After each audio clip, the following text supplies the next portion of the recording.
تمنا drama serial میں ہارون فیصلہ کرتا ہے کیوں نہ میں اپنی محبت کے بارے نانو سے بات کروں، مجھے پورا یقین ہے وہ میری بات کو سمجھ جائیں گی۔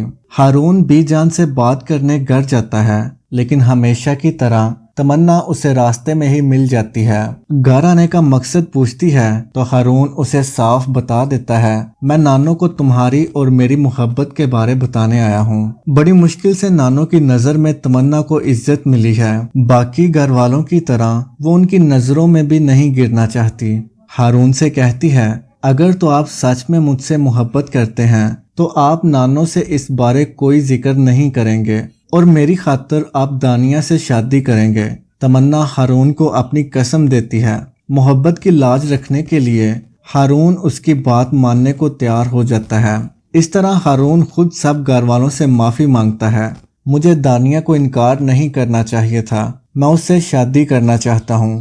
دانیہ سمیت سب گھر والے بہت خوش ہوتے ہیں۔ بڑا سا فنکشن رکھنے کی بجائے وہ سادہ نکاح کو ترجیح دیتے ہیں۔ دانیہ رخصت ہو کر ہارون کے ساتھ اس کے گھر آ جاتی ہے۔ اس شادی کے بعد بی جان ایمن اور عمر کی شادی کا اعلان کرتی ہیں، لیکن خالد کو اس رشتے سے اعتراض ہوتا ہے۔ اب وہ کافی امیر ہو چکا ہے اور ایمن کی شادی کسی امیر خاندان میں ہی کرنا چاہتا ہے، اس لیے خالد صاف انکار کر دیتا ہے اور ایمن بھی اس انکار سے بہت خوش ہوتی ہے۔ وہ آئے دن دانیہ کے گھر چلی جاتی ہے تاکہ ہارون کو مل سکے، اور اب ہارون بھی اسے گھر آنے سے نہیں روک سکتا۔ دانیہ اور ہارون کی شادی ہونا ایمن کے پلان میں شامل تھا، لیکن اب ہارون کو حاصل کرنے کے لیے ایمن دانیہ کا کوئی حل نکالے گی، چاہے اسے مارنا ہی کیوں نہ پڑے۔ ایمن دانیہ کو ساری حقیقت بتا دیتی ہے کہ ہم لوگوں نے تمنا کی ساری دولت اپنے نام کر لی ہے۔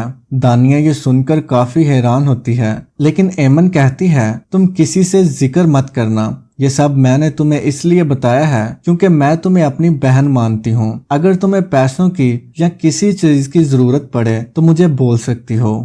دوسری طرف ایمن تمنا اور عمر پر بہت گھٹیا الزام ثابت کر دیتی ہے کہ یہ دونوں گھر سے بھاگ کر شادی کرنا چاہتے ہیں۔ بی جان کسی ذلت کا سامنا نہیں کرنا چاہتی، اس لیے عمر اور تمنا کا رشتہ طے کر دیتی ہیں۔ تمنا انکار تو نہیں کر پاتی، لیکن شادی کے لیے وہ ابھی وقت مانگتی ہے۔ تمنا کی طرف سے ایمن کا راستہ تو صاف ہو چکا ہے، لیکن اب وہ دانیہ کو اپنے راستے سے ہٹانا چاہتی ہے۔ دانیہ پریگننٹ ہو جاتی ہے۔ ایمن کو اس بات کا بہت غصہ ہوتا ہے۔ اگر یہ بچہ پیدا ہو گیا تو دانیہ کے قدم ہمیشہ کے لیے اس گھر میں مضبوط ہو جائیں گے۔ وہ دانیہ سے ملنے جاتی ہے اور باتوں ہی باتوں میں دانیہ کو چھت پر لے جاتی ہے، اسے سیڑھیوں سے دھکا دے دیتی ہے تاکہ اس بچے کے ساتھ ساتھ دانیہ کا قصہ بھی ختم ہو جائے۔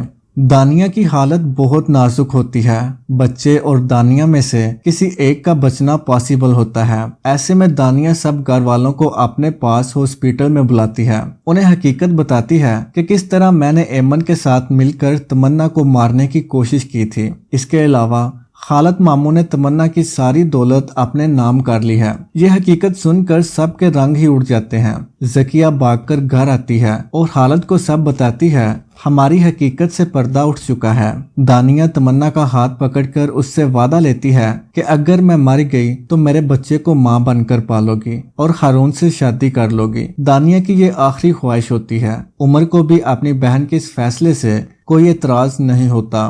ڈیلیوری کے وقت دانیہ کی موت ہو جاتی ہے اور بچہ لا کر تمنا کی گود میں ڈال دیا جاتا ہے۔ بی جان خالد کو بلا کر اسے خوب بے عزت کرتی ہیں، بچپن سے لے کر آج تک تم نے مجھے دھوکہ دیا اور ماں ہونے کے ناطے میں پردہ ٹالتی رہی، لیکن تم ایک یتیم بچی کا مال کھا گئے، اس کے لیے خدا تمہیں کبھی معاف نہیں کرے گا۔ خالد کو جو گھر اور فیکٹری شہریار نے دیا تھا وہ اصل میں شہریار کی تھی ہی نہیں۔ خالد سے سارا پیسہ لینے کے بعد وہ غائب ہو جاتے ہیں۔ بی جان خالد اور اس کی فیملی کو گھر سے نکال دیتی ہیں۔ خالد کہتا ہے، مجھے نہیں چاہیے آپ کا گھر۔ وہ ایمن اور زکیہ کو ساتھ لے کر اپنے نئے گھر میں جاتا ہے،